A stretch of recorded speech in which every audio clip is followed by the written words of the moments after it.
춘자, 한울,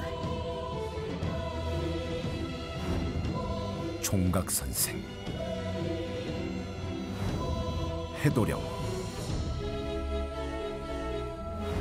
방울신녀. 이들의 거침없는 토크 배틀이 지금 시작됩니다. 현대과학으로 밝혀내지 못하는 미스터리한 이야기. 알면 알수록 빠져드는 기묘한 세계. 당신의 고정관념과 편견을 깨트리는 시간. 미스터리 서클, 오늘의 주제는 고스트 베이비입니다. 신이 내린 축복이자 더없이 사랑스러운 존재 아기. 그러나 아기의 미소에 방심하지 마라. 정도 얼마든지 악기로 진화할 수 있어요. 우울해하고 자해하기도 하고. 조금만 더 있으면 안 돼요? 살려달라고 애쓰는 모습. 엄마 죽으면 엄마 등에 타고 간다. 안 가. 가기 시작. 아빠가 날 죽였잖아요. 아빠의 이 생식 기능에 영향을 줘서 지내오는 거죠. 가장 빠른 빙의의 전이는 잠자리라고 저는 생각을 하는데요. 엄마한테만 나타난다고 생각하면 큰 우산이에요. 당신이 몰랐던 태아령의 비밀이 지금 밝혀집니다. 태어나지 못하고 엄마의 뱃속에서 죽은 아기, 영혼을 말하는 거잖아요. 그러니까 출생 전에 죽은 아기인 거죠. 그런데 태어나서 100일이 되기 전에 죽은 아기도 태아령이라고 보는 시각도 있더라고요. 태아령의 진실 첫 번째. 태아령에게는 특별한 연령 제한이 있다? 옛날에는 100일을 못 넘기고 죽은 아기들이 많아서 100일이 되기 전에 사실 이름을 지어주지 않았거든요. 그래서 이름을 얻지 못하고 죽은 아기들을 다 태아령이라고 보고, 이름을 얻고 100일 이후에 죽은 영가는 나이가 차서 죽은 영가와 똑같은 취급을 하는 거죠. 저는 좀 다릅니다. 아, 예. 태어나 이후에 죽은 아기는 엄연히 따지면 태아령은 아니잖아요. 태어난 이후에 죽었다면 아기 영가라고 하는 게 저는 맞는 거라고 생각하는데 아닐까요? 시작부터 이제 우리 고 선생님과 제가 의견이 좀 이제 많이 갈리는데, 임신 초기에 죽은 경우라면 태아령이 되지 않는다고 봐요. 신체 기관이 어느 정도 이제 형성된 이후에 죽은 아이가 태아령이 되는 것 같아요. 아니죠. 아, 예. 임신을 한 상태에서 죽은 모든 아이는 태아령이 될 수 있어요. 일단 생명체로 엄마 배에 자리를 잡고 있는 거잖아요. 그럼 당연히 태아령이라고 될 수가 있는 거죠. 저도 총각 선생님 말씀에 조금 의도에 좀 동감을 합니다. 네. 상신이 점지를 하면 영혼이 들어오면서 맥박이 뛰기 시작하면서 그 영혼이 자리를 잡는다고 알고 있는데요. 그 전에 죽음으로 태아령이 되지 않는 것 같더라고요. 그래서 유산을 여러 번 한 사람이 점사를 한 40번 가까이를 봤대요. 근데 태아령이 한 번도 나온 적이 없다 그러더라고요. 그래서 저는 이상하다 생각을 조금 하긴 했는데, 이분이 임신이 될 때마다 2주도 안 돼서 아기를 지워버리셨다고요. 그래서 그 영혼이 아직 남지를 않아서 그런지 태아령이 이렇게 드러나지 않는 부분이 있었더라고요. 임신을 하면 5개월이 넘는 경우가 거의 드러나는 대부분의 경우더라고요. 네네. 저는 우리 고 선생님 말씀에 힘을 실어드리겠습니다. 네. 왜냐하면 임신 3주만 돼도 중추 신경계와 심장이 형성이 되고, 가장 중요한 탯줄이 엄마하고 잉태가 되면서 이미 연결되어 있기 때문에 엄마의 기분이나 기운들을 충분히 아이가 전달을 받을 수 있다고 생각을 합니다. 그래서 뱃속의 아이도, 태아도 심장이 멈추면서 생명을 잃고 그 안에서 태아령으로 그 혼이 남는다고 저는 생각합니다. 태아령의 진실 두 번째. 의학적 유산을 하면 무조건 태아령이 된다? 태아령이 되는 기준의 선생님마다 다르지만 엄마의 뱃속에 태아가 생명을 잃으면 태아령이 된다는 의견은 모든 같은 것 같다고 저는 생각을 하고요. 여기에는 자연유산과 의학적인 조치로 인한 유산 모두 포함이 됩니다. 만약 강제로 낙태를 하거나 아이가 잘못될 경우엔 더더욱 태아령이 될 가능성이 높아지는 거고요. 그렇지 않으면 조금 낫는 경우가 아닐까요? 네. 부모가 아이를 만들죠.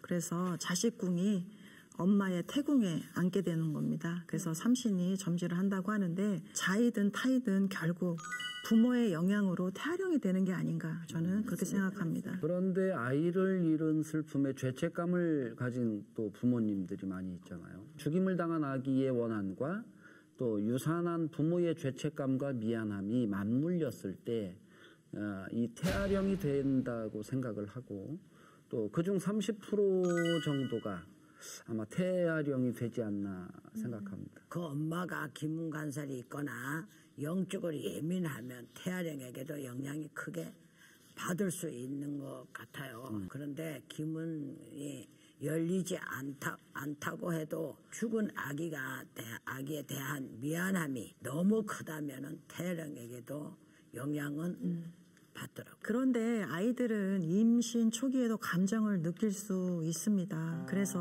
부모의 죄책감이나 또는 부모의 기분과 상관없이 죽임을 당한 아이의 의지만으로도 충분히 태아령이 될 수 있다고 봅니다. 어떤 이유로 인해 태아령이 되는지는 복불복이지만 얼마든지 태아령으로 엄마의 몸에 남아있을 수 있는 가능성이 있죠. 저는 죽음의 원인이 결정짓는다고 보는데요. 특히 자연유산보다는 수술처럼 의학적인 조치를 했을 경우 태아령이 될 가장 확률이 더 높다고 저는 보는데요. 물론 의학적인 조치를 취했을 경우는 100% 태아령이 된다고 단정 지을 수는 없지만 일찍 수술을 한 경우는 태아령이 되지 않기 때문에 80% 정도는 태아령이 된다고 생각을 합니다. 저는 특히 의학적인 조치 등으로 인해서 잘못된 경우라면은 100% 태아령이 될 가능성이 크다 이렇게 봅니다. 대신 사람마다 성향이 다 같지 않은 것처럼 태아의 성향에 따라서 태아령으로서 문제를 만들 수도 있고 그렇지 않을 수도 있다고 생각을 해요. 이렇게 씨앗이 들어왔다가 왜 이렇게 커져가는 그 단계가 있다 그러는데 홍백이 들어온다 그러잖아요. 바로 생기자 자궁 외 임신도 있고 그죠? 잠깐 했다가 떨어지는 경우는 존재감이 이루어질까요, 선생님? 나 같은 경우는 삼신이 엄마 태궁에 숨을 불어넣어서 아이가 점지가 됐을 때 이미 그 아이의 기운과 엄마가 같이 호흡한다고 생각을 해요. 저는 신체가 완전하게 이제 형성되지 않으면 태아령이 될 수 없다고 생각하기 때문에 의학적인 조치를 취한다고 해서 100% 태아령이 되지는 않을 것 같아요. 저희 눈에 모든 귀신이 보이거나 느껴지듯이 태아령마다 그 모습이 다 다르잖아요. 태아령의 진실 세 번째.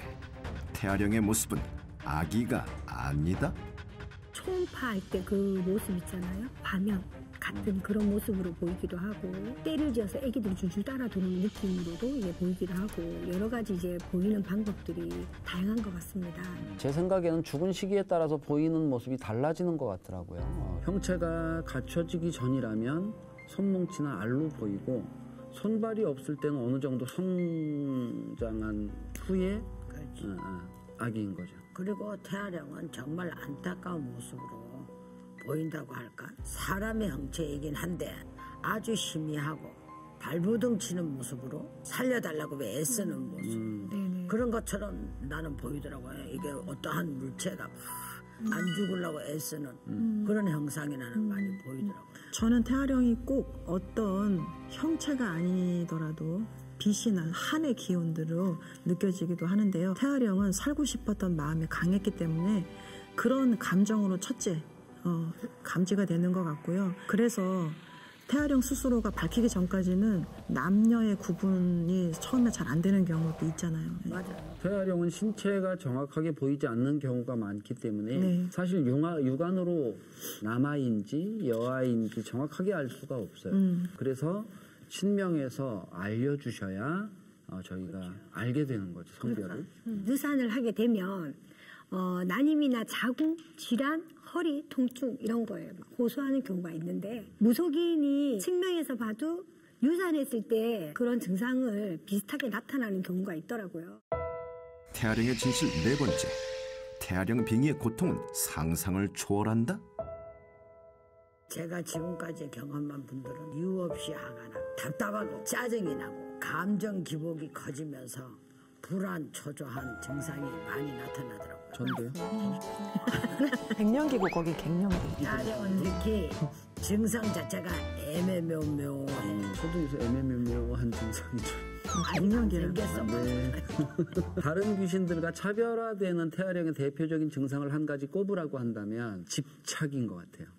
유달리 먹을 것, 그다음에 장난감, 또 액세서리 이런 거에 엄청난 집착을 보이더라고요. 태아령이 이 엄마의 뇌파를 막 또 흔들어요. 그래서 아이 같은 말투나 행동, 그리고 남편이 이유 없이 미워지고 가해 놀림이나 악몽 같은 그러한 고통을 일으키기도 합니다.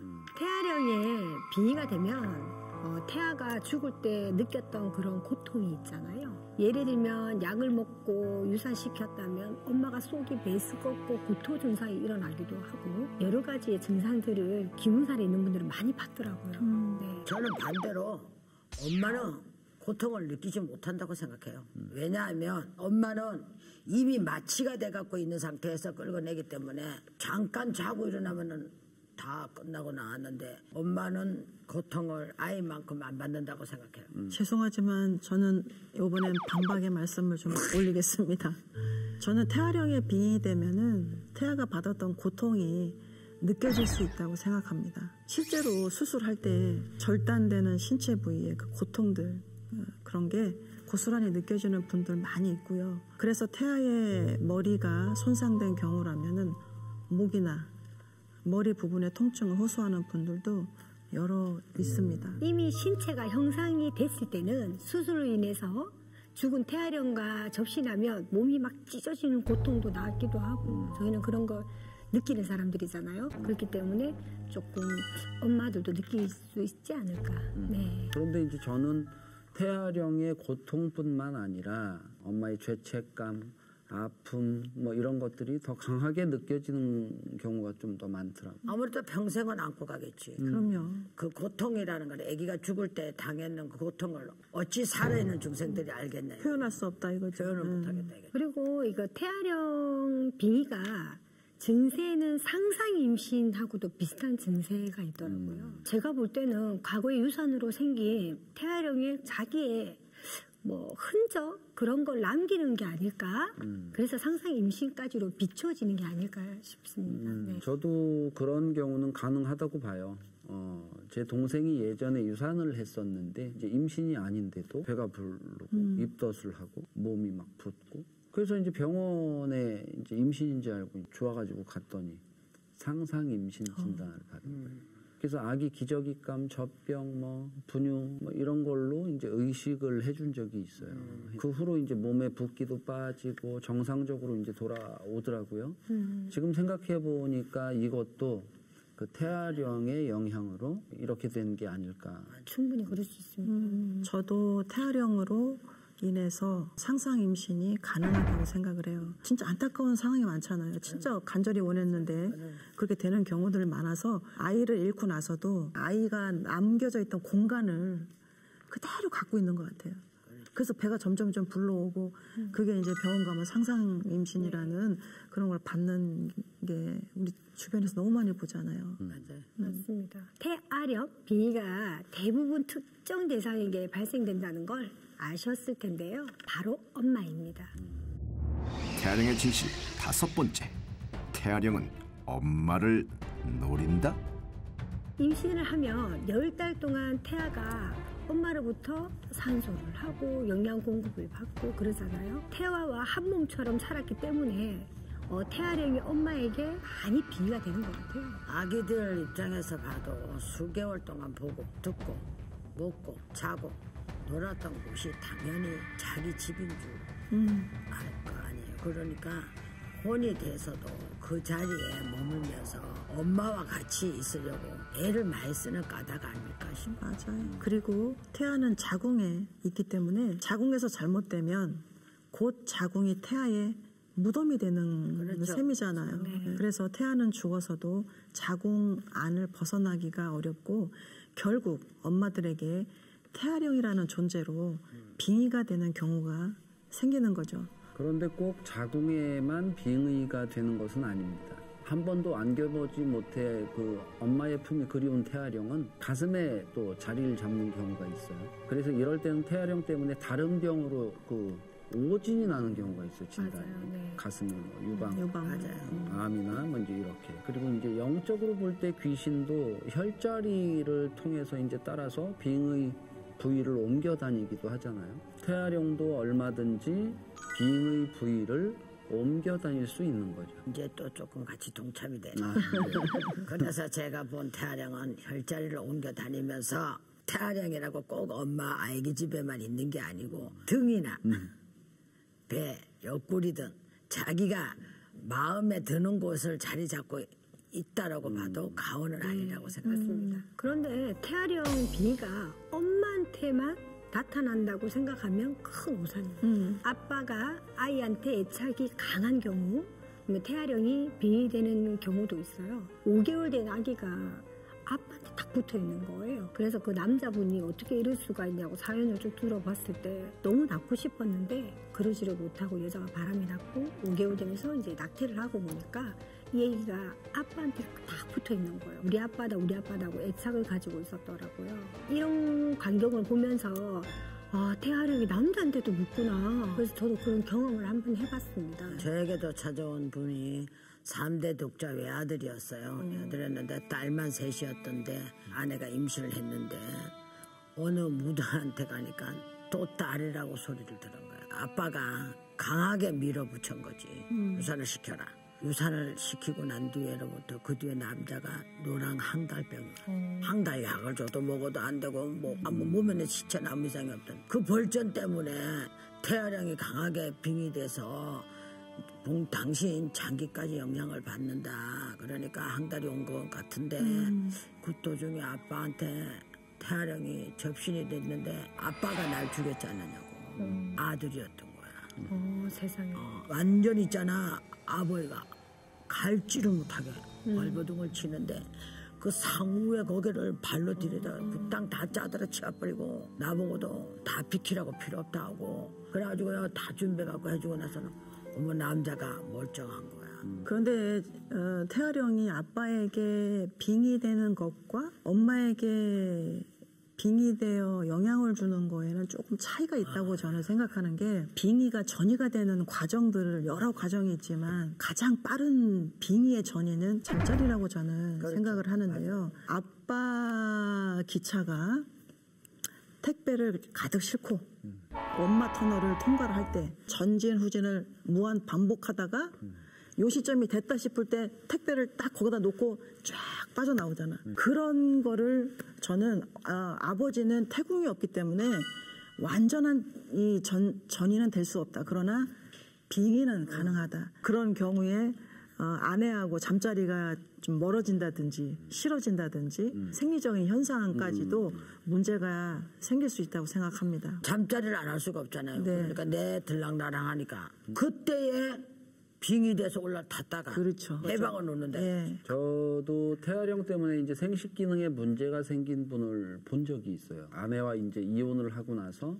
혼자서 쌍둥이 자녀를 이제 키우던 분이었는데 새로운 인연을 만나서 이제 재혼을 하고 싶었던 거예요. 그래서 제가 이제 2년에 문을 여는 이제 굿을 해드렸는데 굿을 하던 도중에 이분의 고환에 문제가 있다는 걸 알았어요. 알고 보니까 쌍둥이를 낳기 전에 그 아이를 2번 그 유산 경험이 있었는데 그때 생긴 태아령이 아빠의 이 생식 기능에 영향을 줘서 모르는 상태로 그냥 지내온 거죠. 그래서 이제 그날 2년 문을 여는 굿을 하면서 태아령을 천도를 시켰거든요. 그러고 나서 그 신기하게도 병원에서 이제 병원에 안 오셔도 된다.